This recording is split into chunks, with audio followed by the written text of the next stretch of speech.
So yesterday on my Instagram, I ran a little bit of a contest. Wasn't really a contest per se. It was really just more of a way for me to pick someone that wanted to jump on a call with me and talk some business. And so ran the contest, picked someone today, and jumped on a call today with the winner, Charles. And so that's what today's video is I'm just going to play that video for you, our entire conversation.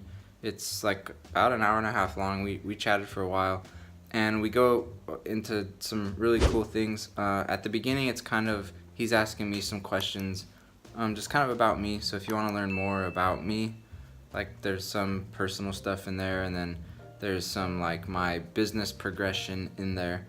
And then after a little bit of that, we jump into some pretty good talks on Shopify dropshipping and Facebook advertising. And I should mention that Charles is a 17-year-old in college working on growing a Shopify AliExpress dropshipping business. And so what I've done, you might not have the time to sit through the entire thing. So what I've done is, if you just look down in the description below, I've time-stamped out kind of like the different topics that we cover so you can jump straight to those topics.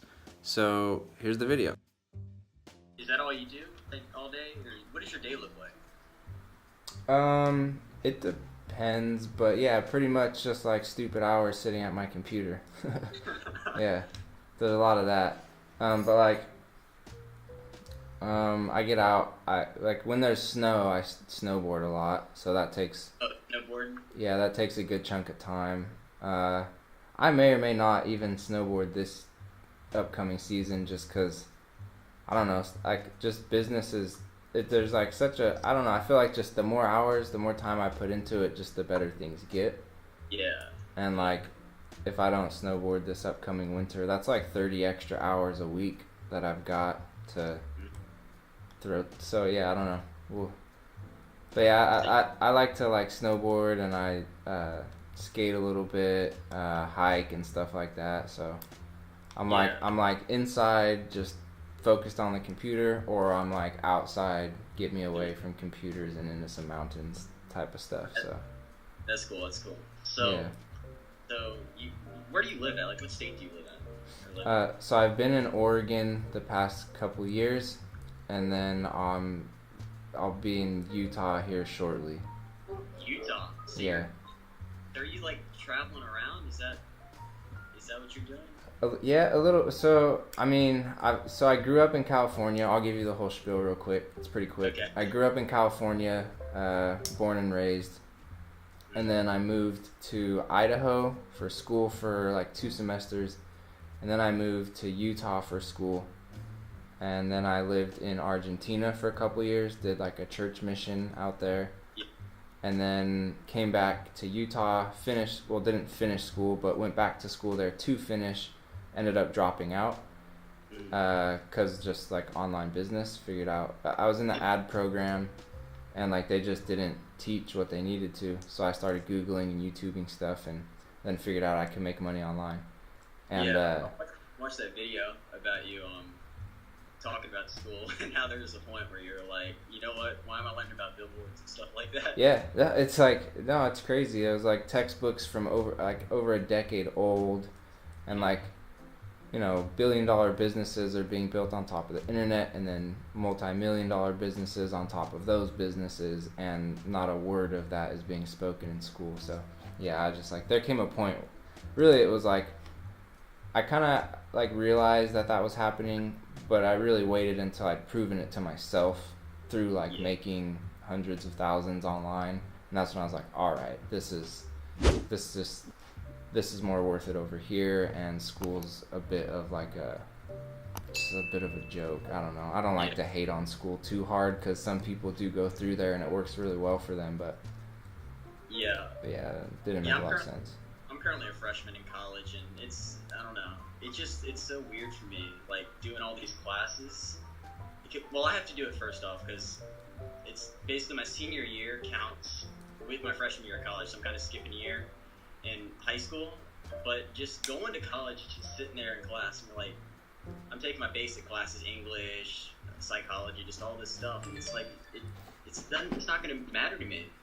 Yeah. But I hear you, man. And what's so interesting when you said that is, so you say that, and I know, like, because you've ran into my content, I know you've been watching other people's content, and like everybody's out there like saying, oh, all you got to do is internet business, like no school, and like that whole, like, that's just on full blast right now.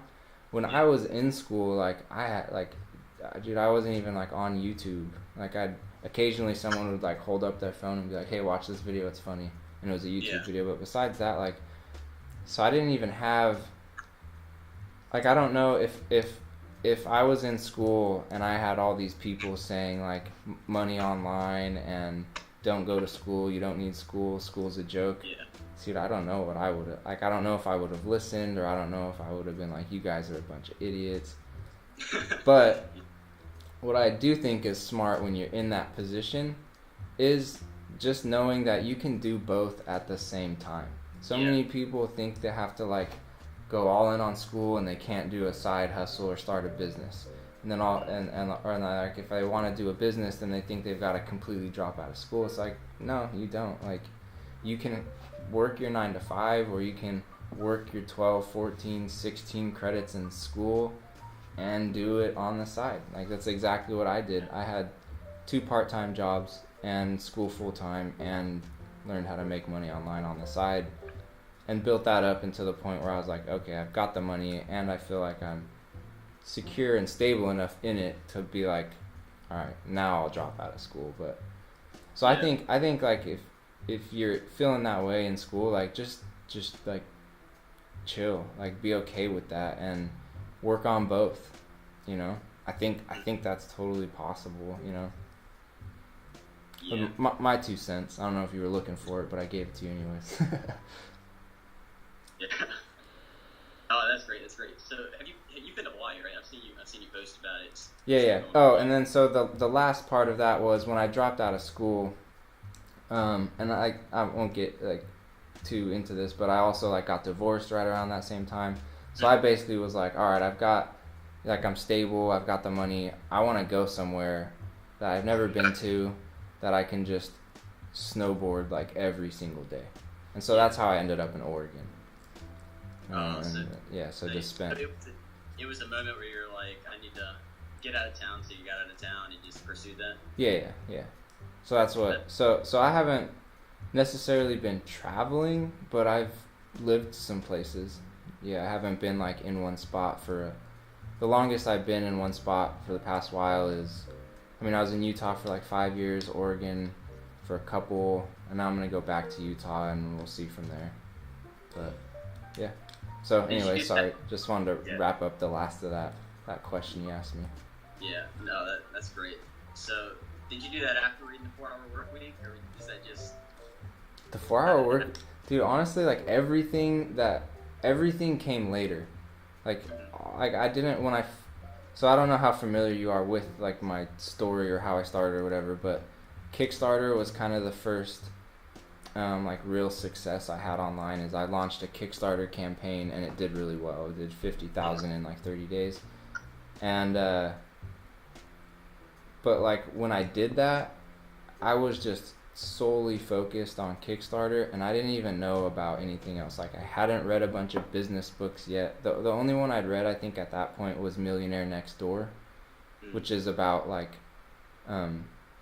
building wealth and building like real income, but not having to be flashy about it, and being smart with it. And like, and the whole, you know, the Millionaire Next Door, the whole idea is like you could be in a regular, you know, what you might call middle class neighborhood, or even lower income or whatever, and your neighbor next door doesn't look it, but dude or girl's got however many millions sitting in the bank or invested, and like is actually wealthy, but just doesn't have isn't flexing Lambos and mansions and stuff like that, you know. So that's really the only one I read.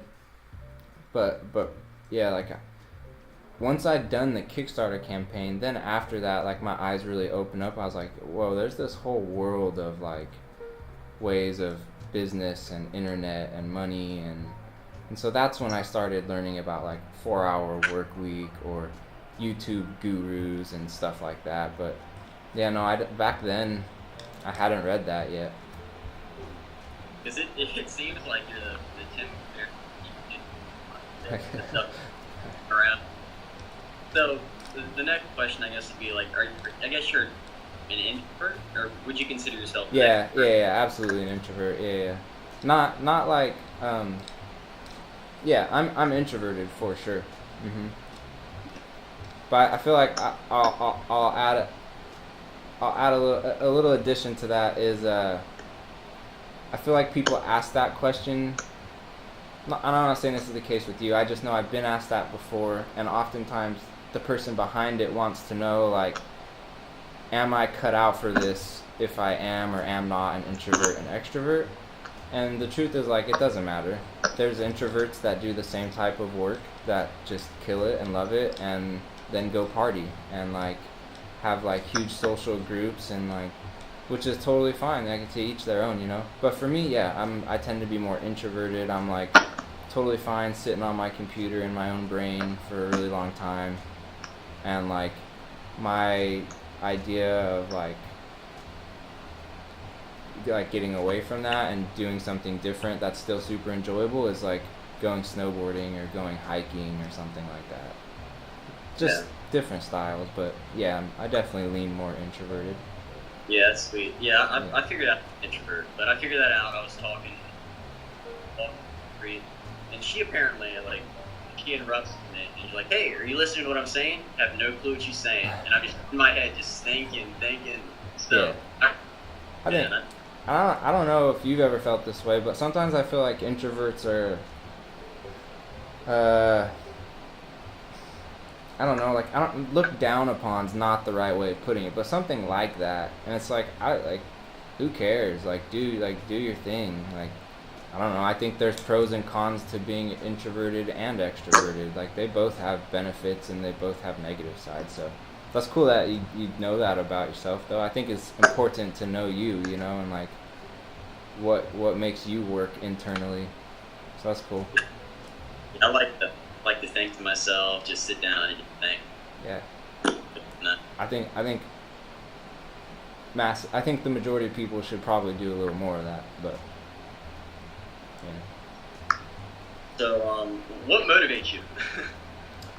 I think there's several things that go into that, but the biggest one is, and I'm still working on like the right words to like really express this, but I think the main thing that keeps me motivated is my potential.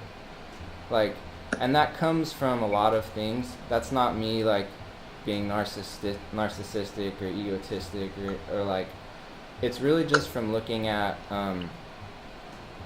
it's kind of like what I have in life that's not based off of me, but that's just kind of like there. It was just kind of like given to me. And you know, a lot of that is genetics, you could say. A lot of that is how I was raised, maybe the schools I went to or whatever. But ultimately, I just feel like there's a lot I could accomplish if I put in the time and work and dedication, and not just for me, but like to be of benefit to others as well. And so I just look at that and go, if I don't work towards that and actually like go and achieve that, well then that's pretty lame. That's like, I feel pretty like lame if I just don't go do that. Cause like I've been given stuff, I can do these sorts of things, so why would I not? Especially when like there's obvious potential there. And so like if I can see that, and if I don't make my best effort to actually achieve my potential, then I'm just like, well, that's a waste. Like, yeah. Then what am I really doing? You know, like just playing. Like, playing's fun, but dude, I'm gonna be alive. Another thing that motivates me is just the amount of time that I'm gonna be alive. Like, how old are you? I'm 17. 17. Okay, dude, you're so young. But yeah, I remember like back then, even just 5 years ago, my mindset was very different. It was much more like in a rush. I was kind of in a rush to do things, or it kind of felt like I needed to rush things. Yeah. But then I I don't know, I think it was like a year and a half, 2 years ago, I actually sat down and just like in my head thought about like how long I'll probably live. Now, and it's like as long as there's not some huge disaster or some bomb that gets dropped or like my health just absolutely gets destroyed. I mean, 80 years old is super reasonable. I think 100 and up is super reasonable. Oh yeah. So I look at that and go like, yo, I've got 50, 70, 80 more years just like being alive. So I look at that. I look at the combination of like my potential and just how much time I'm going to be alive. And that combination keeps me pretty motivated to just be like, well, I'm gonna get some work done then. I'm going to see what I can accomplish. I'm going to see like if I can actually, you know, be of benefit to myself, my family, friends, humanity. Like that's where my motivation I think really comes from, is motivation or like just potential. And then there's just like, I'm gonna be alive a long time, man. Like, why not try and progress and stuff? I feel like in like when you're young, teenager, 20s, it's like, I don't know,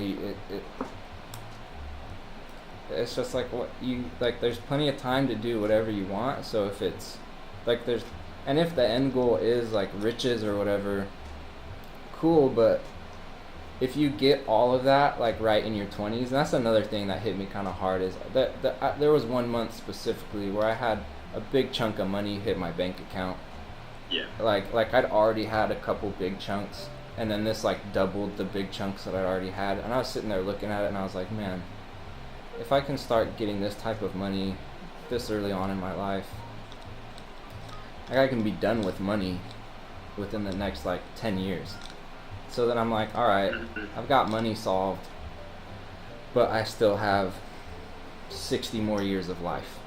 Like, I'm just gonna go travel the world for 60 years and like just look at things. Like, no. So that's what I was like, no, I'd rather just work and like see where that goes as far as personal development and actually being of benefit in some way to the world. We'll see. I don't know, but super long-winded answer for what keeps me motivated. Yeah. Well, that's great. So, you go to college. Sorry, say that again. You cut out. What did you go to college for? Was it for marketing or business? Well, I ended up in the advertising program, but I had no clue what I was going to college for. No idea. Dude, I got to college. This sounds so silly, but I got to college and I didn't even know that I needed a major. So like, all I knew is like I was supposed to go to college, and that's it. But that's what I feel. A lot of people are like, they have no clue like what college is actually for, or what they should use it for. They just go because everyone else does. Yeah, and I feel like that's failure of my own. You know, I feel like I could have been like done a little bit more research to see what college is about. But also I feel like, you know, why didn't high school teach me that? Like, high school taught me to go to college, but like the why, like exactly why and like what it's for and how I'm supposed to use it, like I didn't really know all that. So I got into college and it was like, oh, I gotta get a major? What's a major? and then it was like everybody I knew was doing business, so and like I was just doing generals at that time, so I was like, all right, I'll just declare business as my major. Business sounds fun. Yeah. And so I took 2 classes, and one was like an entry, it was like a filter class or whatever they called it, like a weeder class. So it was like super hard and really dry. I was like, yeah, I don't like this. So I bailed on the business program. And then I went to food science for a little bit, which is a pretty cool field. And the reason I went there, this will probably be interesting for some people, is because there's really good job security in that field. Like if you get a degree there, even with just an undergrad in food science, you can come out making 50, 60K and you're cozy. Like it's not super hard to get a job. And so I was just like, all right, let's go do that. Like by this point I'd figured out college is to get a job. So I was like, all right, let's do the food science path and get a easy, cozy job. But then it was like chemistry and stuff, and I was like, I just like, and I've always been like kind of, I don't know if artsy is the right word, but I've always liked art, like the art and creative side of things. Yeah. And I was like, there's not really any of that here. So finally, I went back to like the list of all the majors that are in the school and read through them, and I was like, you know what, maybe advertising. It's got this combination of business and creative. Yeah. And so I applied and got into that program, but then I just ended up dropping out. So ultimately, I was pretty happy with advertising as far as like the field of study, and like if they had taught relevant past 2014, 2012, 2014 advertising, yeah, then I probably would have stayed and just like graduated and stuff, but they didn't deliver, and I was paying for my own school and stuff, so at that point I bailed. But yeah. So what age did you realize you wanted to do business or marketing or things like that? Probably when I was like 12 or something like that.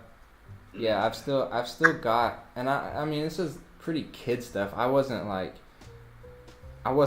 Gary Vee, who like at 12 years old is like, I'm gonna buy the Jets, you know, like. Yeah. But like I still have like doodles of me drawing like logos and brands, and like kind of like detailed out like what the brand is, and like had some message behind it. So like I did that sort of thing from pretty early on, but I never like did business or anything back then. There was just kind of this inclination towards it, and then it was really probably like 2 years into college, I was really like, you know what, it would be pretty cool to be my own boss, like make my own money. Yeah. and do it in a way that I enjoy. And so that's when I started like trying to figure that out.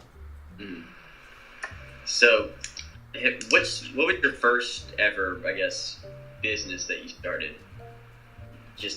Are we talking like grown up, an actual real business, or like lemonade stand type when I was a kid business, like lemonade stand? Like okay. what's the first just business in general? So I don't know the actual order, but these are a few that I did when I was pretty young. One, I had a newspaper route, so I'd wake up like 4:30 in the morning, throw on rollerblades, grab a stack of newspapers, and go drop them. That wasn't like that was kind of like that was obviously through the newspaper company, but it was kind of like your own. You like go buy the papers from them, and then you like go deliver them around your neighborhood, and like, then you go back and like knock on people's doors and ask them, you know, for the payment, and then you ask them for tips. So it was kind of like it was similar to having your own business. Also, I did lemonade stands. I did like yard work for people. An interesting one I did, and this one actually turned up some good coin, but I painted addresses on people's curbs. Oh, yeah. Yeah. I've heard a little about that. Yeah. How's it?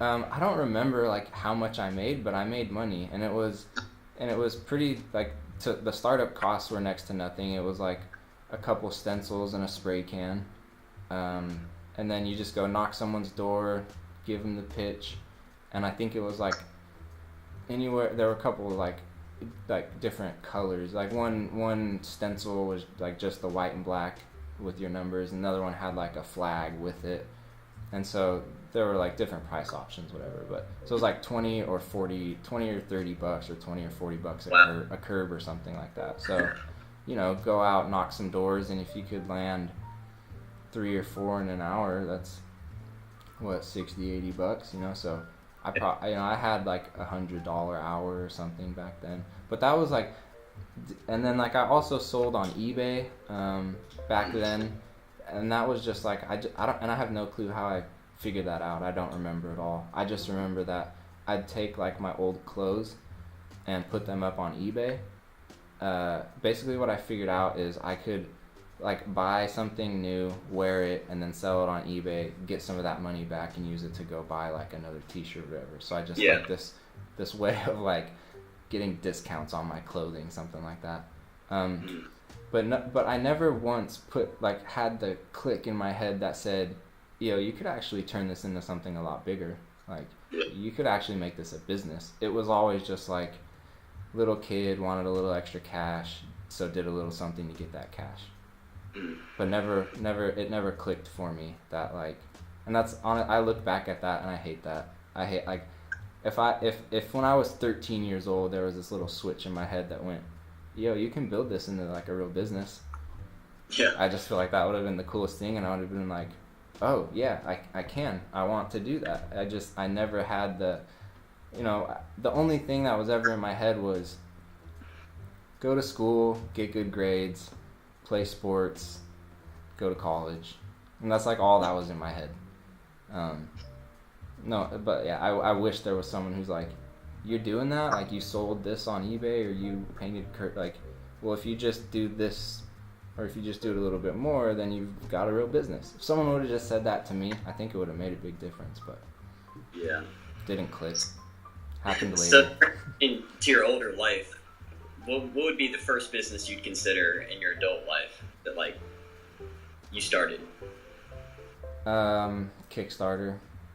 Kickstarter? Yeah, so, and I don't know exactly what you'd want to call it, because the first one I did, like a Kickstarter marketing agency or something like that, I guess is what you'd call it. But, Kickstarter was when I look at it as like the first big chunk of money is what really, I was like, oh, okay.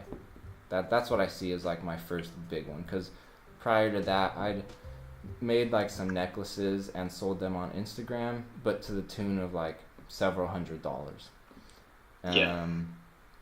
I'd done like some design, like some freelance design work for like a couple clients previously, but that was again to the tune of like $400 or something. So there'd been a couple, or like I'd sold like random stuff on Craigslist. Like I made selfie sticks for GoPros for like action sports. I made like some of those and sold those on Craigslist, and like made some coin there. But like nothing that I was like, oh, this is stable and this is like worthy of quitting jobs and school. Like, but Kickstarter was the first time. It was a little over 48,000 in 30 days. First try, just through like doing some research and throwing together a pretty bare minimum campaign as far as like video quality and all that. But yeah, that's the one I look at and I'm like, okay, that's where I feel like that's what I would call my first business, because that one transitioned into a couple more products that I created, and those did well on Kickstarter. And then I started helping other companies get their products on Kickstarter, and then had some really successful ones that way. And so just kind of figured out how to, make that first money on Kickstarter, and then how to just leverage that into, the next one. And then, hey, like, client, company, I've done this, like I can do this for you, want me to do it. And then now I've got like some client services happening. So that's what I see as the first one. That's really interesting. So you started Kickstarter. Was it the cup one? The titanium? The titanium cup, yeah. Uh-huh. Yeah, I watched that video. How long did it take you to do that video? The video on the campaign? Yeah. Not that long. Was that just like a front with the boys? Yeah, totally, 100%. Yeah. So at that time, I was, I mentioned this, I had a friend who showed me, he first did a Kickstarter for a client and it went well, and then he showed me like, yo, check out Kickstarter, like, and so we kind of partnered and worked together on some stuff, and that's how we filmed our videos. It was like, yo, come over, let's film like this product, and it was like, and if we needed like one or two more people, we'd just text some friends or whatever and try and get someone. And then it was like just the next 40 minutes to 2 hours, we're just shooting some shots and then edit for, I don't know, however long it takes to edit. I don't know, and that just depends, anywhere from 4 to like 12 hours. But that video probably in editing took, I don't know, like 6 hours or something. Yeah. And And actually at that time, I filmed some of it, but a lot of it I didn't even film because I was on crutches because I broke my hip recently. And so like it's funny in like the shots of me in that video, you'll see me from like the waist up, and if you saw me from the waist down, there's like a crutch on the ground and I'm just standing on like one leg. So it's like it's super, like if you saw how that was made, you'd probably be like, yeah, this is kind of ghetto.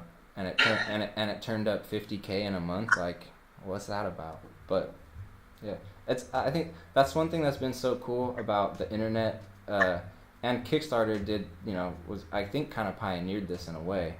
But just like content and stuff, it just doesn't have to be crazy polished anymore. It just simply doesn't. Like, it used to be that way with TV commercials and all that, but you can put out stuff that's not like the most high quality production or polished or edited, and it can work. Like, and the main thing there is the product research that I did, right? Like, I got the product right, a titanium cup. People wanted that. Like, I identified the titanium trend on Kickstarter, identified the cup trend, and just merged those two. And so when I did that and just wrapped a decent enough video and campaign around it, it worked. Yeah. That's sweet. So when I watched that video, I mean, I couldn't tell the difference between that and any other Kickstarter video. So I guess that goes to show how... Oh, well, thanks. They don't have to be crazy. And I mean, I honestly couldn't tell the difference. I mean, it did serve its purpose, and...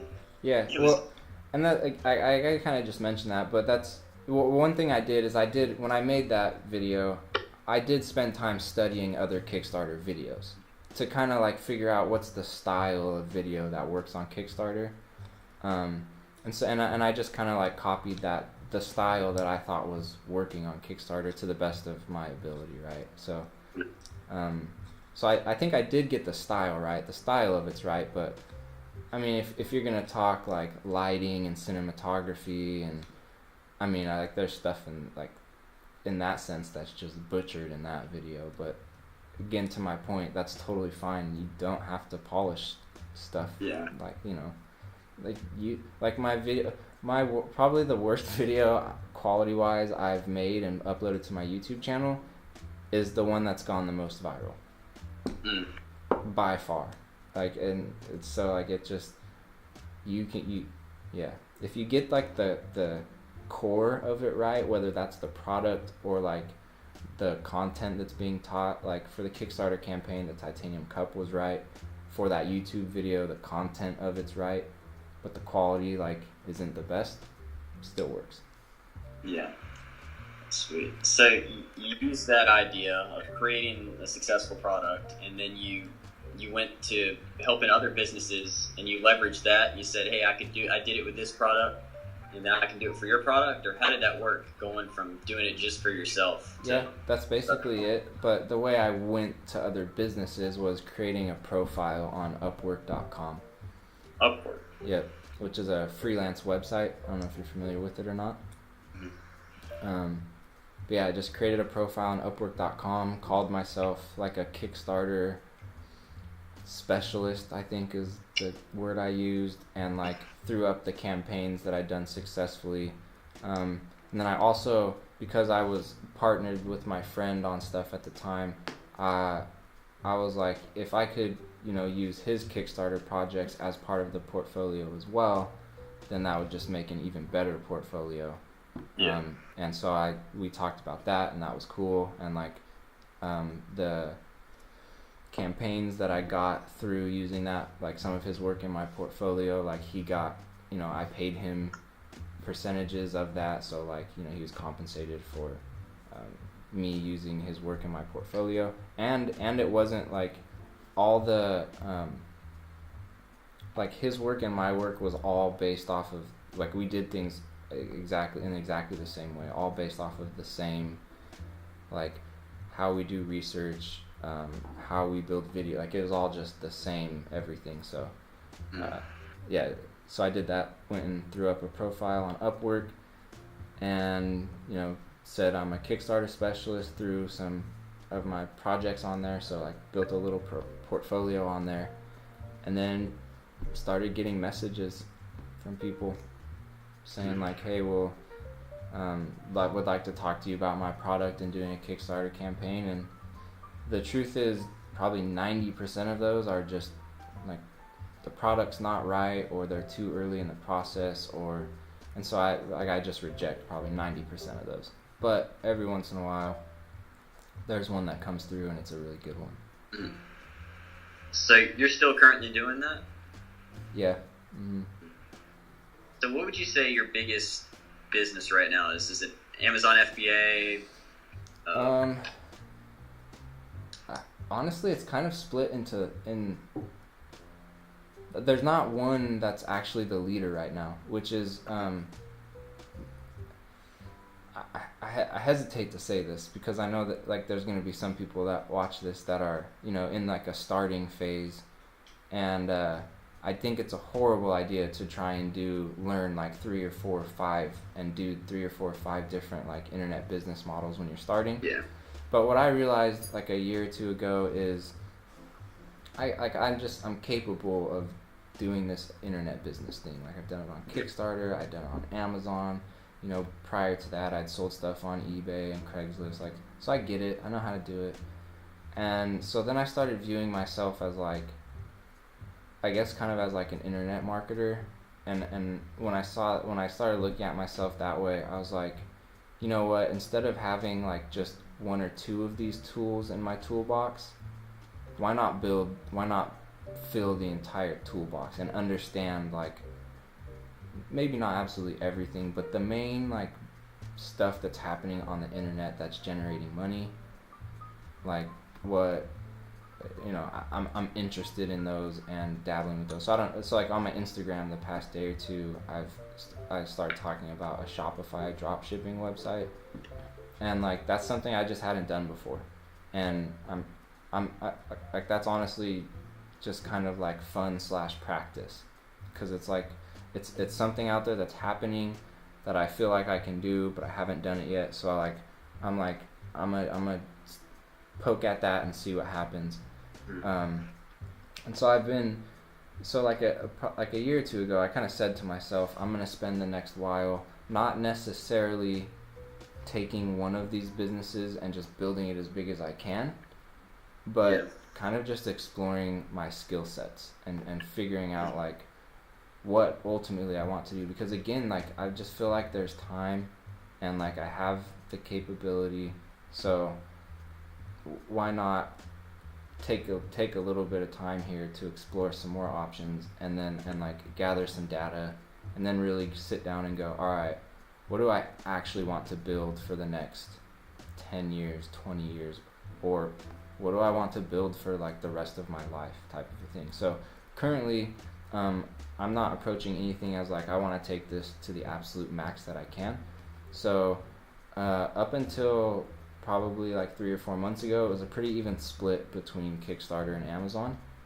And now I would say that there's been this other slice of the pie that's come in there, which isn't as big as those two, but it's capturing some share of the pie, so to speak. And that's just from like YouTube and kind of like from my YouTube venture. I'm not saying like there's a little money coming from YouTube ad revenue, but I'm just saying like like me on social media is what I'm saying. Like me coming out on social media and like talking anything business, that's opened up another revenue stream that's starting to become a bigger piece of the pie. And and besides like I legit do enjoy like packaging up what I know and then like just sending it out on the internet, and if people want to learn from it, they can, and like hopefully that it actually helps someone. Like I actually like that, but I also absolutely know that at that same time I'm building something that also has like real business benefit to it. So I see, you know, kind of, I guess what I'm calling like the social media side of things right now of me is like I see that continuing to grow, and by social media, there's like YouTube ad revenue built into there. There's some affiliate marketing built into there. There's more clients that reach out to me built into there. There's just like a lot that can be built into that. And like there's just a lot. And so I feel like that's just another piece of this entire business pie that's going to continue to grow. So as of right now, it's kind of like Amazon, YouTube, and then I still do some client work too. So there's another little slice of the pie that comes from there. So yeah, that was not a crisp answer like you were probably expecting. Usually that's an easy answer, like, oh, this one's the one that's my biggest breadwinner. But I've kind of got them. Some of them are split, Kickstarter, Amazon, and then a little bit of client work, and then just like the little income streams that have started popping up from like social media endeavors. I think that really is a good point, though, where you explore different options before you go and just double down on one single thing. Yeah. It's like a lot of people get caught up in this one thing, and they don't ever look at anything else. Sure. I think there's a fine line there, though, because like you're right. If you should look at other stuff, because maybe you're missing something that's pretty awesome out there, that you're missing because you didn't look at it. But at the same time, and I've seen this, chatting in DMs with people and stuff. There's a lot of people who go to YouTube to learn how to make money online, and one guru's like Amazon, one's Shopify, one's Facebook, one's Instagram, and so people are like, okay, well, I gotta try all 4 of them, all 5 of them, all 10 of them, and from the very beginning, that's just like my best advice at the beginning is pick one. If you want to go see what the options are, fine, know your options, but pick one and learn it until you're successful at it. Because the truth is, all of them work. They're not dead. Not one of them is dead. They all still work. And so it's just a matter of you figuring out how to do it. And so if you're trying to figure out all of them at once, especially as a beginner, it's not gonna work. Stick to one, and you have a much higher chance of actually achieving success. And then from there, once you've achieved that success, your eyes start to open up to like how things work. And then when you look at other stuff, you can go, okay, maybe if I add in a YouTube channel now, something like that. Yeah. But yeah, you're right, and I'm right. Like there's just a fine line you've got to find there. Like, sure, know your options, but really you need to focus on one and make sure you get that one working properly. Yeah. So you'd say mastery, and then look at other options. Yeah. Yeah. Exactly. Master one, and then if you master one, you don't have to move on to something else. Like if Amazon's the first one you pick and you kill it on Amazon, just do Amazon for the foreseeable decade. Like, fine. Like you don't have to start a YouTube channel. You don't have to do Amazon. Amazon's not going anywhere for a while. That's totally fine. But yeah. So how do you what would be the most important part of Facebook advertisements and just that whole area is like how would you start a campaign? I don't know. No. Well, you gotta. Are we selling something? Well, say we're selling like a cup. Okay. Like we were gonna sell a cup. How would we start the campaign and then scale it upwards with Facebook? Okay, so to start targeting, you want to figure out just kind of like what's going to be your first series of targeting to test. And there's lots of ways you can go about that, and it depends on the product and stuff, but an example, right? So there's so many different variables, it's hard to say exactly, right? Like if it's an Amazon product, or let me do this. If it's a Shopify dropshipping product, I'm going to treat that differently than if it's a Kickstarter product. Right? If it's a Kickstarter product, maybe where I start is by targeting the Kickstarter interest on Kickstarter. Something simple like that. Drop shipping, if it's a cup, give me, what kind of cup is it? Titanium. Titanium. Okay, so then I would go and I'd see if there are titanium interests on Kickstarter. They don't have to be titanium cup interests, just like, are there some sort of interests around titanium?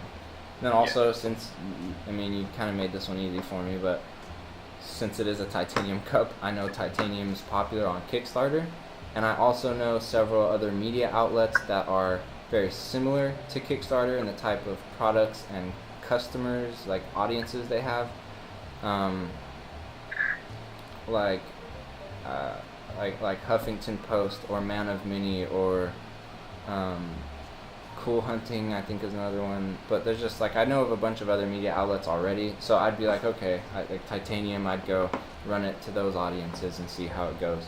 But so here's an example. My latest drop shipping one, I had no previous knowledge or anything or any idea of where I should start targeting. It was just completely from zero. How am I going to start targeting? And it has to do with traveling. So I went and I picked, I went to Audience Insights in Facebook and I typed in travel into the interest section. And then and did the same thing in just like when you're creating the ad, because there's different options that pop up sometimes in Audience Insights versus what's actually in the Ads Manager. So I checked both, but I went to Audience Insights and Travel the World, I believe, was the one I selected. And then what I did is I went into Pages from there and looked at all the pages that are most closely related to that Travel the World interest that I had plugged in there. And then I pulled out the page interest with the highest affinity to the Travel the World interest that I'd selected. And then I went and I plugged those in to Ads Manager and as interest and ran ads to those interests and just tested, I think 8 of them. I think like 8 or 10 or something like that. Or maybe it was less actually. I could look, but anyways, 2 of those pretty much right away I saw were profitable, and so I just let all those ad sets run for the next 3 days, and then I saw which ones were profitable, which ones weren't, turned off the ones that weren't, and then kept the ones, and then to start scaling up. Scaling up is something, and that's part of the reason why I wanted to do Shopify dropshipping as for fun/practice. Is scaling Facebook ads is something I could practice more. So, but the way I'm doing it right now is just increasing budget for now. And then what I'm going to do is once there's enough data generated, I'll start doing some retargeting. So I'll build lookalike audiences, and then I'll also do some custom audiences just based off of cart ads and purchases and website views and stuff like that. And I'll use those as a method to try and scale. Yeah, well, that's sweet. So was that tactical for you? If you want actual tactics, I want to make sure you're getting them. No, that makes sense. A lot of people on YouTube, they're talking about Facebook ads. Is they're like, okay, so you go into the Facebook ad manager and you start a campaign. They don't actually describe how you do it or what the best way to do it is. They kind of just give you a broad statement, right? And then they're like, buy my course. See, I'm trying to go opposite. I'm trying to give you as much tactics as you want. So if there's anything in there that you want me to go more in depth on or anything, just let me know.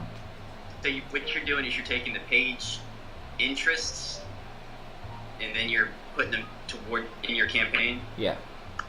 All right. See, I've never really learned how to do that. That's something I'm trying to Facebook ads. That's really what I'm interested in. So are you familiar with Facebook or with Audience Insights? Yeah, it's in the ad manager, right? Yep. Yeah, so if you go plug in an interest in there, it'll tell you a whole bunch of stuff. It'll give you a ton of data based on that interest, like your demographics. And are you familiar with that, or am I? Yeah. Yeah. Yeah, okay, so there's like demographics is the first tab, and then the next tab I think is pages, and then there's like, I don't know, like location or something like that. I'm just gonna pull it up real fast.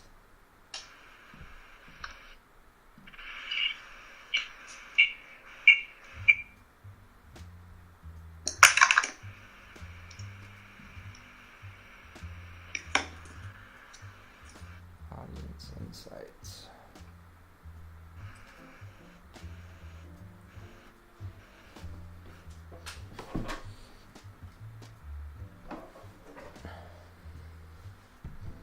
Okay, so it says, yeah, so there's demographics, page likes, location, and activity.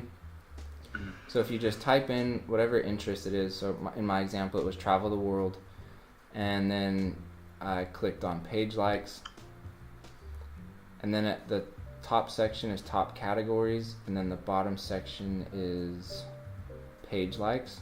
So then I went down to page likes, and it orders these in order of affinity, meaning whichever one Facebook deems as the most closely related to the interest that you've plugged in, that's the one it shows you as like relevance score number 1. That's the one that is ranked at the top. So I just took each one of those and went and plugged them in as an interest inside of my campaign. Yeah. And sent an ad out to that interest and watched how it performed. So how many ad sets did you have when you're still doing the process, right? So you're always testing stuff. Yeah. So let me see. I'll answer your question exactly here. So for that product that I'm talking about,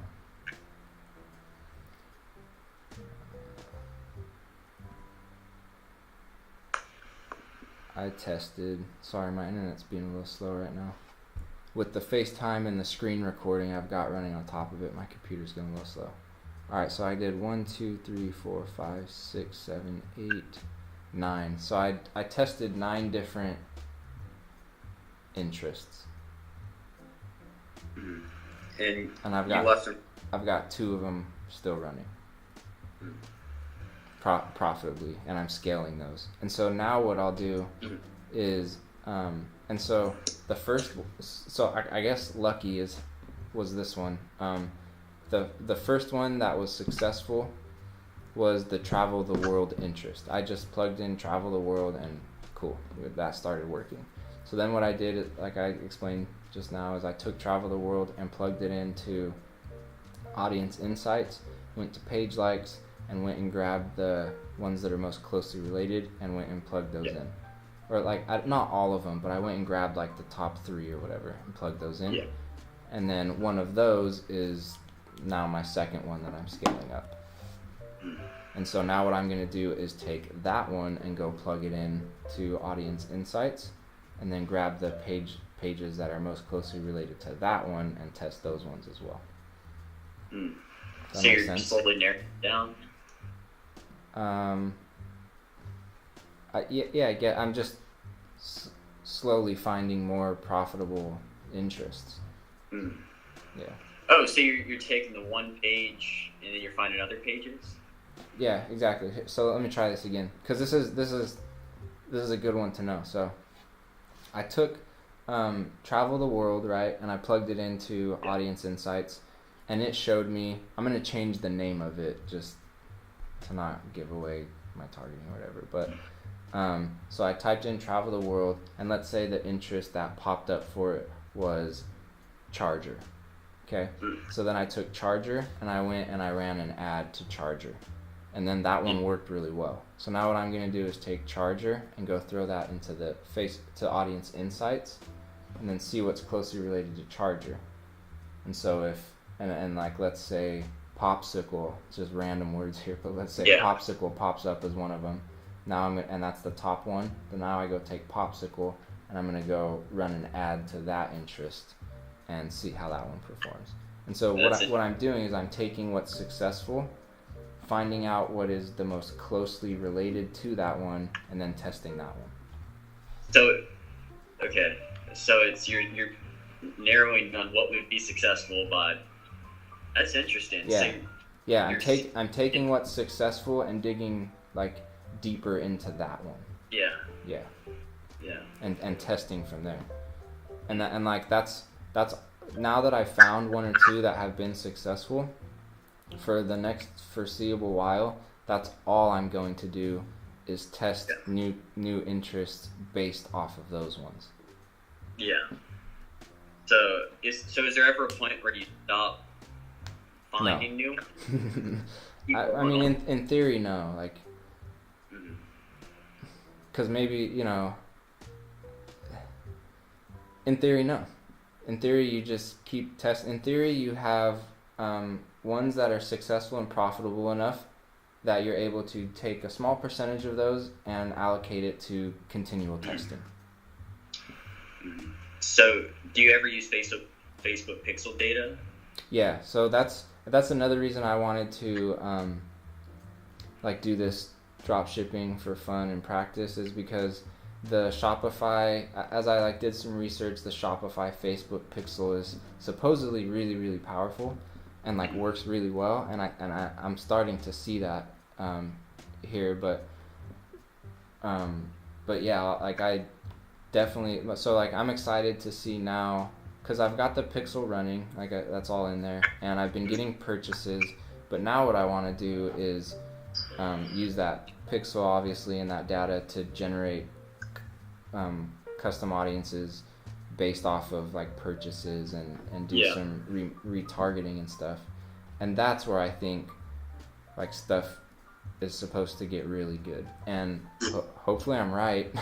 I'm not wrong on that, but I think the pixel, if you can start getting it some data, you know, it starts understanding that data, and then it starts getting better and better, and then it just keeps getting better and better, and so definitely using the Facebook pixel, and that's a big part of why I wanted to do the Shopify dropshipping, is to play around with that and see like how powerful that actually is. Like I'm so interested to see right now, because like I've got this running successfully now, these two interests, like doing well, but I'm super interested to see once I use that pixel to create some custom audiences, lookalike audiences, and do some retargeting, like how things pick up at that point. And like if there's like a super obvious like, okay, yep, you've scaled now, like just because you had that pixel sitting there and have now created custom audiences and retargeting based off of it. So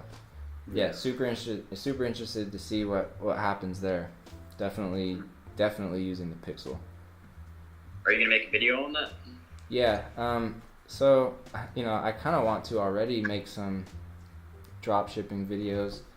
I don't know if I will quite yet, just because I want to be like super solid in what I teach, or like and like what I share, and like this has worked so far, and I feel like there is some good information there, but I'd rather prove it to myself like one or two more times, meaning get another one or two products going, and I want to make sure that I can scale this one. Like it did over $300 yesterday, so like if you pace that out, that's over 6 figures in a year. That's not bad.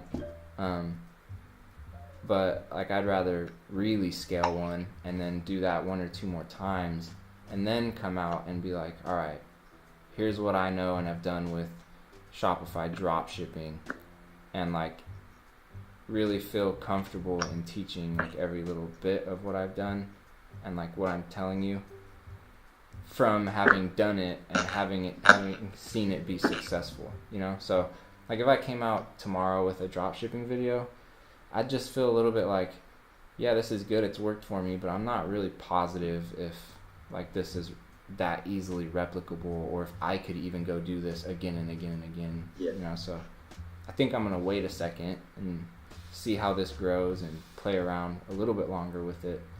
But yeah, I mean, that's why I've got the YouTube channel, is to just like share what I like, how I make money online. So any way that I actually do it, I'm down to share it. Yeah, and I think those will be good ones. Like Shopify dropshipping's hot on YouTube right now, and I'm not saying anything about it, so that would probably be a good one for the YouTube channel growth. But For now, no. But if this keeps going well, for sure, I'll start making some drop shipping videos. Yeah. Is it a one product store, or do you have multiple product testing right now? It's a general store. So a big part of my strategy on this was to. So really, I think the product page is like the main thing that gets people to convert. Your ad, and then your ad's got to drive people to the product page, and then the product page has got to convert, meaning you've got to have a really good product page. But part two to that is, since it's a website, like, okay, you can take them to the product page, but then people are going to explore menus and go look at different stuff. So I was like, I don't want people to arrive to a really good product page and then click to the rest of the website, and it's like, oh, the rest of the website's kind of like, eh. So that was a big part of my strategy, was making my website look super legit. And so I've got on it 4 different categories. So it's a general store with 4 different categories, and I've got anywhere from 5 to 20 products in each of those categories. And some of them are just kind of there just to be there, just to look like there's other products on this site. Yeah. Like, you know.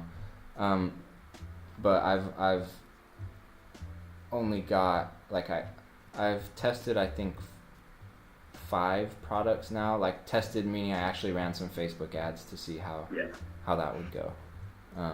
But yeah, it's a general store with a bunch of products on the store, but really I've only even tested 5, and now that I've got one that's popping off, I don't think I'm really going to test other ones. I'm just going to play around with this one for the next little bit and see if I can just really get it to take off. Yeah. So how successful are you with selling the other products that you're not advertising? Like, so you advertise a single product in a Facebook ad. Mm-hmm. And yeah. So what are your conversions with other products in the store? Like, other people seeing the other products and adding them to their cart? Not super great. That's something I'm gonna start focusing on now that I've got one that's popped off. Is I'm gonna create, because it's you can change the quantity on it. You know, purchase however many you want. But I want to create different package levels. That's like, so here's the single one. But if you want to buy 4 of them, then you get this discount and it costs this much. So I want to build out some different levels that are like easily selectable.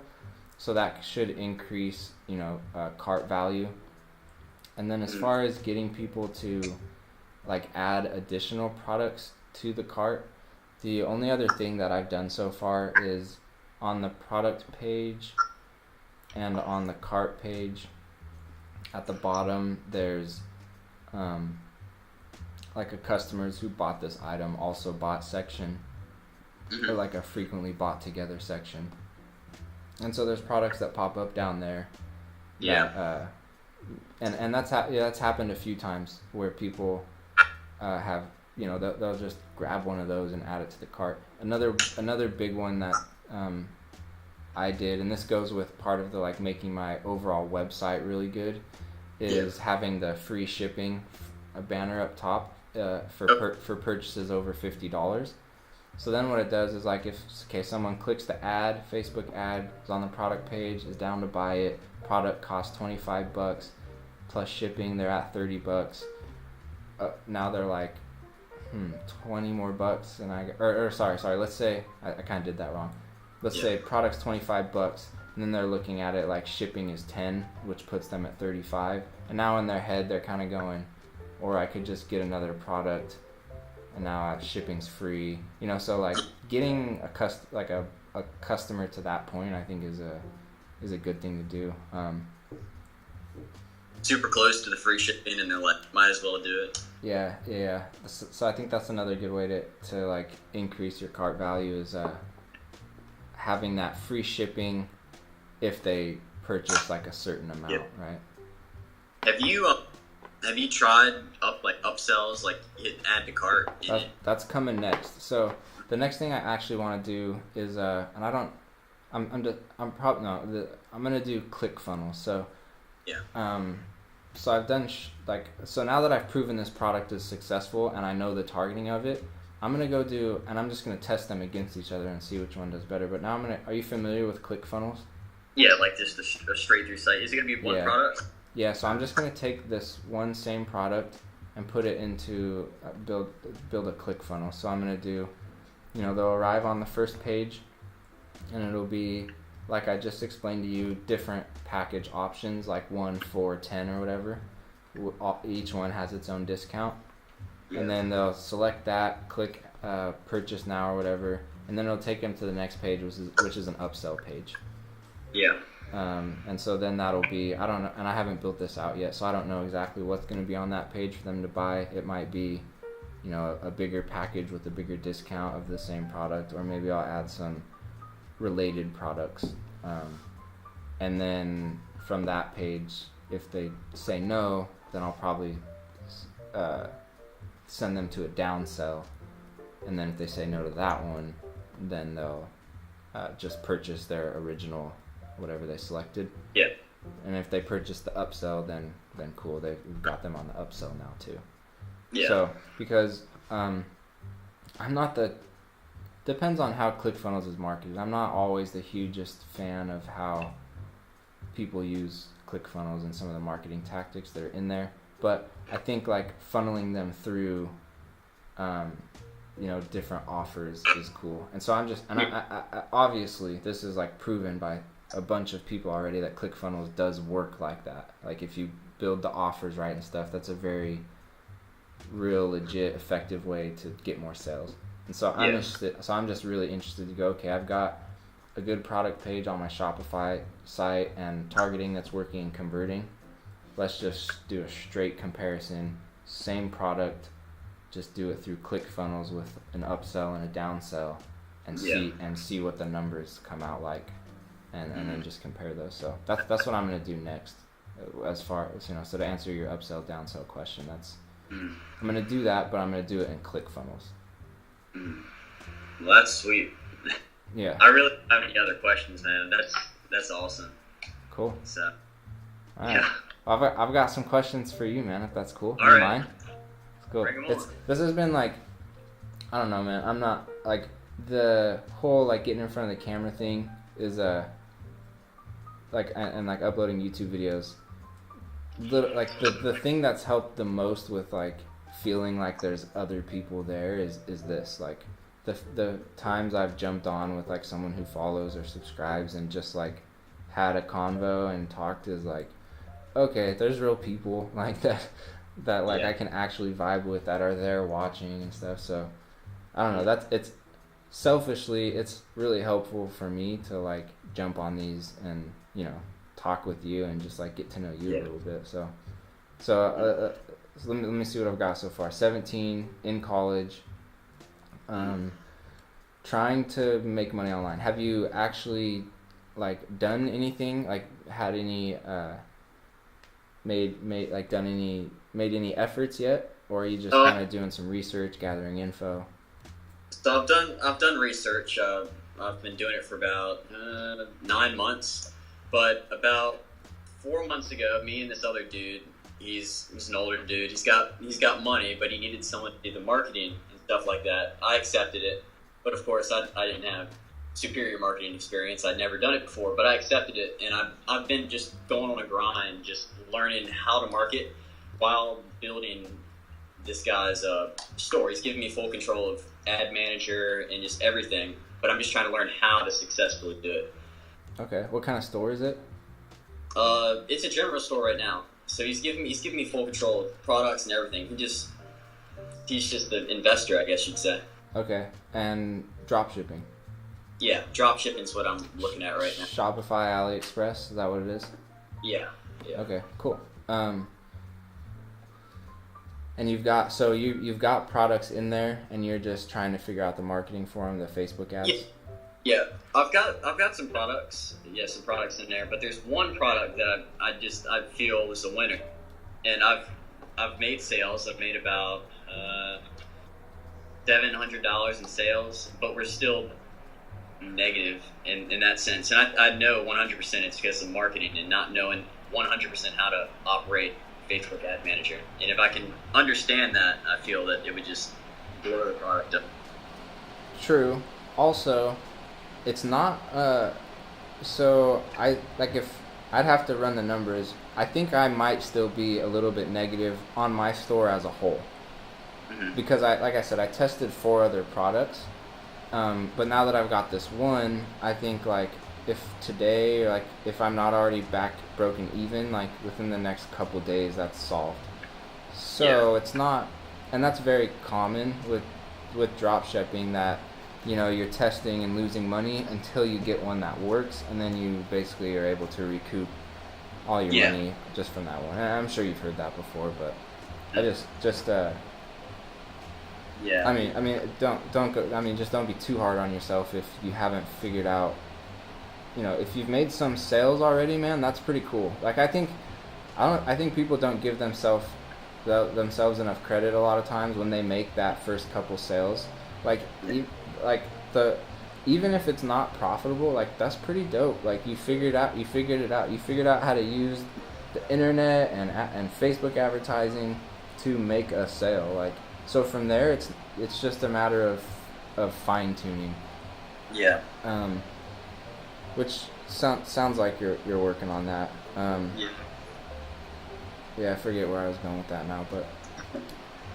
I just wanted to make the point that like, it's okay to be negative like with drop shipping, but that's not unusual or unheard of or anything. Yeah. Yeah, I'm just at the point where I don't know properly how to scale an ad set, and having this conversation has helped me a little bit with the insights and the pages and stuff like that. I'll be doing some research on that once I get off the call, but okay. Yeah, just learning how everything functions. So let's see if we can like actually get you something like super solid to help you here. So do you have an ad set? So those 7 sales that you've made, was that what you said? 7 sales? No, you said 700. Yeah. So I think it's 10, 12, yeah, something like that. Okay, and have any of those come from a profitable ad? Or are they all? Well, the problem I've had is I've started ad sets, and I choose interest, and then I don't know. I wasn't doing it really with insights. It was more of what I thought would be successful, and then scaling off of that versus doing hard research on what it would be. And I think that's one of the failure points. So yeah, but 100%, man. Like it's not. I mean, if you've got some ideas off the top of your head, cool. Throw them in, see how they go. Like that's what the travel the world one was for me. Like I just went to the interest bar and typed in travel and just looked at what showed up and picked one of those that I was just kind of like, yeah, that seems like it could work. So that can work.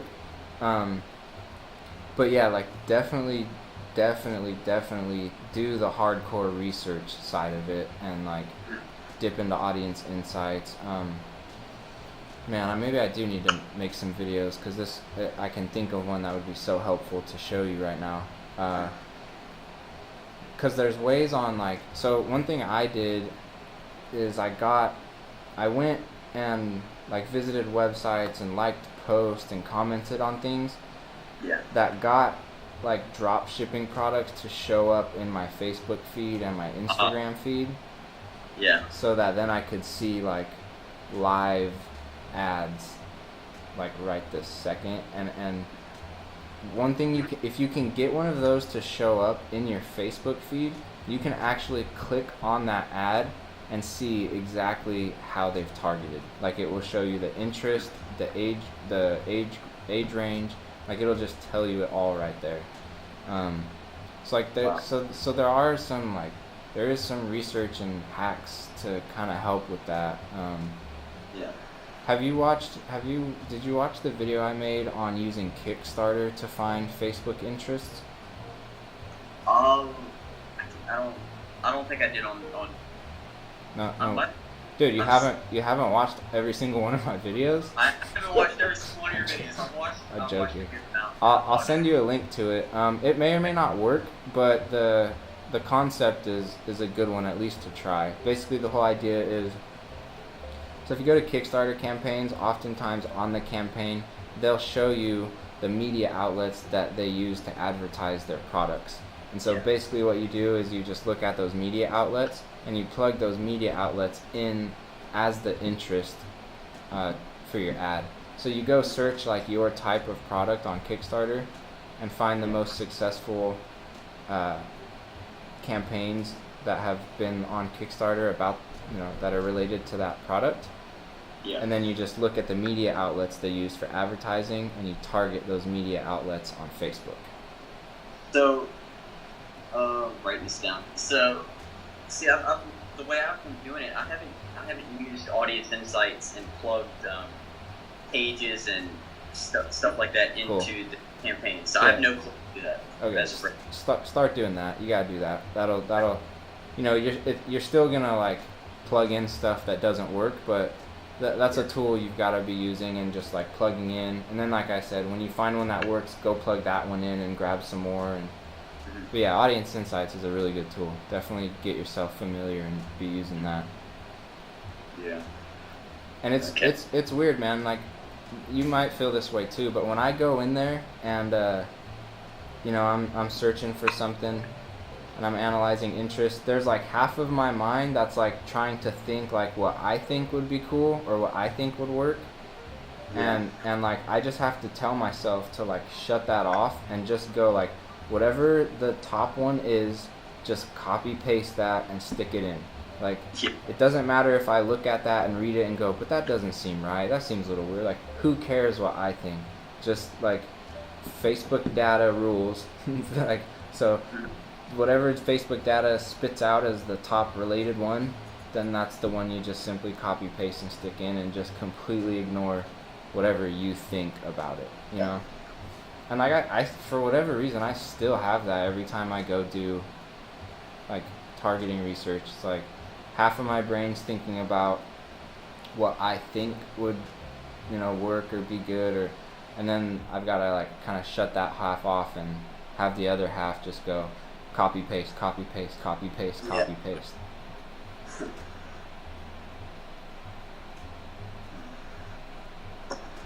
So I'll send you a link to that video I made about that too, so you can see it on screen. But because I need a little bit of clarification on that with the video. That'll be great. For sure. Audience Insights, man, mess around in there a lot. And like I've given you a couple ways here, but who knows? You might talk to the next person and they've got way better ways. So I'm here to learn because I'm lost in the world of Facebook ads as of right now. So that's fine. Facebook ads takes a second to get. But well, I mean, you've made some sales, so give yourself some credit for that. Not a lot of people even pull that off. Yeah, we're negative, but yeah. Well, I'm not congratulating you on being negative, but I am congratulating you on making a sale through Facebook ads, because not everyone does that. A lot of people will throw up ads and not get a single sale and just be like, oh, Facebook ads doesn't work, blah blah blah. Yeah, I'm glad the guy that I'm doing it with, like, because it's his money. I haven't put my money down, but I thought he would be like annoyed or whatever that we're negative, but he's just sitting here like, I don't care, keep on going. So, dude, and this is a really good point, and I've done this several times in the past few years that I've been working for myself, but that's actually a really cool position for you to be in, and especially with him knowing that you're learning. Yeah. Because, dude, you've got learning dollars that aren't your own. Like, when I learned Facebook ads, I threw $1,000 of my own money at it. And that, like, was a lot of money to me. Because, like, I was working 2 part-time jobs in school, like, paying for stuff myself. Like, that was... But I wanted to learn Facebook ads, so I had to throw my money at it. But, like, that's a cozy spot, man, where you've got someone who is... Not like, don't waste their money, obviously, but... No, I won't. But, yeah, like, that's a cool spot. You can learn Facebook ads and go through all the failure and testing and, like, learning and trials, not on your dime. So, that's pretty cool. I did that with... I did that when I learned... Like, the first time I filmed a video with, like, an actual camera. Yeah. Where is it? Oh, it's over there. But anyways, I didn't know how to use, like, I just didn't know how to use the camera. And so, but I contracted a video project through Upwork, and the guy paid me up front to make the video. So I was like, okay, I gotta go learn how to use this camera. Oh, so wait, so you put down that you were knowledgeable with cameras or making videos? Yeah, videos, which I did. I knew how to like shoot video. So all I'd done up to that point is filmed with GoPros, and I knew how to edit. Yeah. But this was for a Kickstarter video, so I wasn't gonna film that with a GoPro. Yeah. And my buddy had a Canon 5D Mark III that I just had access to, so I was like, okay, I'm gonna learn how to use that and use it for the video. So basically what I did is I got paid $500 to learn how to use a camera. That's how I looked at it, right? I didn't. Yeah. I should clarify. It wasn't a project that I necessarily needed. A big part of that project was like, I want to learn how to use this camera. Can I get someone to pay me to do that? Yeah. That really was like pretty much my mindset behind that whole project. Was someone reached out to me with a video, and I was like, you know what, I've got to learn how to do this at some point, so why not take this video, take the $500, and now I basically just got paid to learn how to use this camera. Yeah, that's super interesting. That's a cool way to think. Yeah. I've never really thought about it like that. Well, you kind of have. You're doing it right now. You're doing the same thing, just with. Yeah, I've never really looked at it from that point of view, though. Like, me learning, but like not having to suffer consequences from that I'm going to suffer by learning and the losses I would take. Right. Yeah. I mean, you're essentially you're saving yourself money. Yeah. I mean, yeah. It's just like you're getting paid by someone else to learn. Yeah. So you don't have to spend your own money on that. Yeah. Now I have started some past Dropify or Shopify stores that didn't end so well, like to start out with, but they weren't really like as big as this one is right now. Like I made a mug store. Okay. It was just me sitting there, and I'm like, why not? I want to make a mug store, and it was total failure. Dude, that's funny. I think maybe a mug store could work. well, like there are some, aren't there? Yeah. Oh, yeah. Of course, but it was just like I don't know, just the way I went about it, like the supreme of mug. It didn't go good.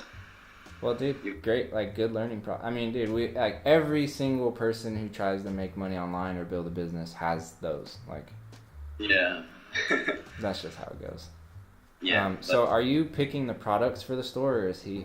Yeah, I have full control. He's just supplying. So he's just the bank. He's just the money. Bank. Yeah. Cool.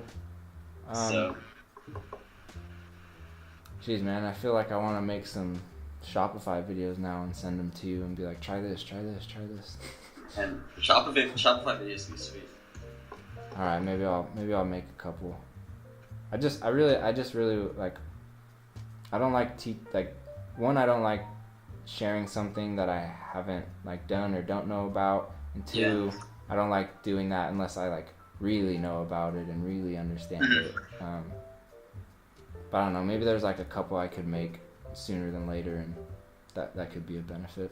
Yeah, I mean, you could just showcase what you've done so far. So far, yeah, I could just do that. Yeah. Yeah. Maybe I'll do that. I mean, that'd probably be helpful. It would help me. Yeah. Okay. Noted. Super noted. Well, cool, man. If anything. So yeah, I think I've given you. Dropshipping's really only two things. It's the product and your Facebook targeting, right? That's really all it is. So I think I've given you some pretty good things to go like start toying around with. Yes. As far as Facebook targeting goes, we didn't talk a ton about product research, and that's really the main area where I'm still like, well, I guess there's two areas: actually scaling these Facebook ads to the moon, and then product research is the other area where I don't feel like 100% confident in being like, all right, these are the research methods, go follow them. Because really all I've done for these ones, like this was my thought process, and this is exactly what I've done. I said, if I can find other drop shipping stores and look at their products and see what, if I can see that they're selling their products, why can't I sell that exact same product? The only thing I have to do is figure out the targeting, because that store is already selling the product. They're already advertising on Facebook, which means there's targeting on Facebook for that product. That works. All I have to do is just find that. It wasn't a matter of like finding an item on AliExpress that's super like tucked away, or it wasn't like find a beast Facebook post. Like it was, although I did look at that, and I think there is some legitimate ways to do that. But basically I just said, if I can find a drop shipping store that's a successful one, and look at their products and know that they're selling their products through Facebook ads, then all I have to do is figure out the Facebook targeting. And so that's literally what I did, is I went and I picked products off of other drop shipping websites, and I've just been working on figuring out the targeting. Yeah, so do you do that with Google? Finding the drop shipping websites? Yeah. So, what's this? That's not a super easy one for me to just be like, do this, this, and this. I kind of got to show you. But the website you want to use for that, let me see if I can find it.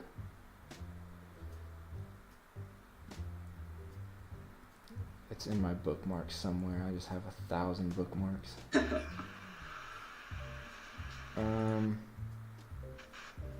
Dude, let's do this. Bother me about that one. Like I'm like actually like bug me about it until I give it to you. All right. Because it's a good one. I just gotta dig up the site. But basically, what you do is you can just go to the site, and you can pull up all of the. You can pull up all websites that are built with Shopify. Let me rephrase that. You can pull up the most successful Shopify websites with it in order, from number 1 all the way down. And so what I did is I just pulled up that list, and then I opened up all the websites, starting with the very first one, and then any of them that were drop shipping ones, which you kind of have to have an eye for that, but it's pretty easy to tell if it's a drop shipping website.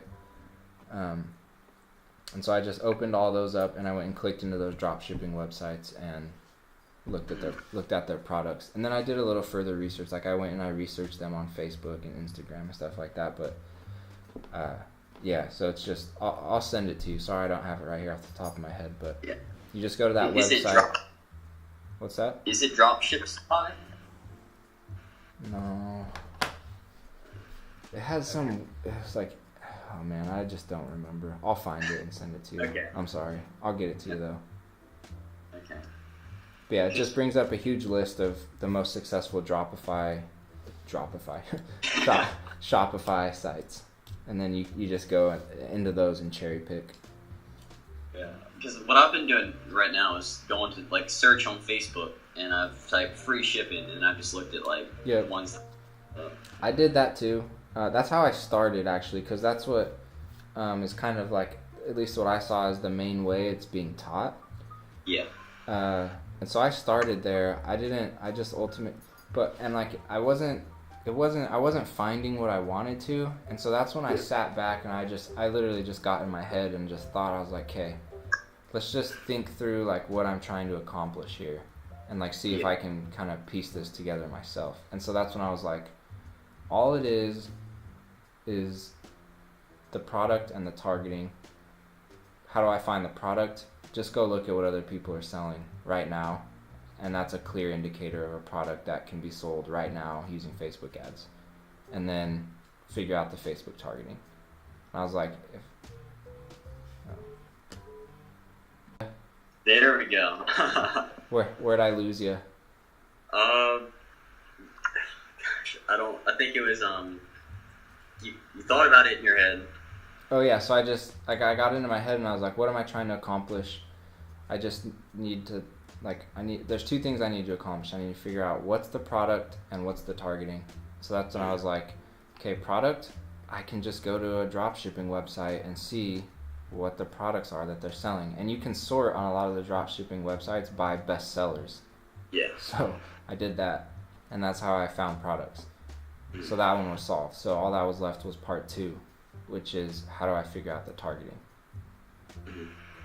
And so, you know, I mean, we talked about that, like audience insights, and but yeah, that's really all that I did. Is, you know, like I said, I started with the whole Facebook ads and typing in 50% off or get yours now and doing that whole thing. But I was just like, this doesn't seem like it's doing quite what I want it to. Like, Yeah. so then I just sat back and I was like, look, what am I actually trying to do here? I'm trying to find a product. I'm trying to figure out targeting.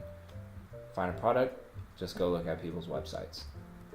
Targeting, a little more complicated, but that's just a matter of starting to test. And I also the getting things to show up in your feeds, like your Instagram feed and Facebook feed. I think that one's really important, and that one's a little tricky to actually make happen.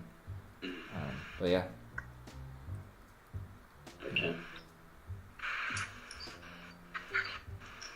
Cool. All right, man. Anything else I can help you with? No, that's it for right now. That's Okay. brain's kind of. Did I give you too much? No. It was I never know, because everyone's at like such different places and like such different levels of knowledge that I honestly never know if I'm giving too much or too little. Yeah. I'm just saying what I know. So hopefully it does like sink in and make sense, and it's not too overwhelming or too like or not enough or something. So no. Hopefully it serves you. No, it makes sense to me. Cool. All right, man. Well, it's been cool to be on this call with you, Charles. Keep me posted. Like I'd be super stoked to hear about how like you're like using what we've talked about, especially if you see any success from it. Like I'd be super stoked to hear about that. So keep me posted. All right, I will. And I'll try and get some dropshipping videos up sooner than later. All right. All right, man. Talk soon. Take care.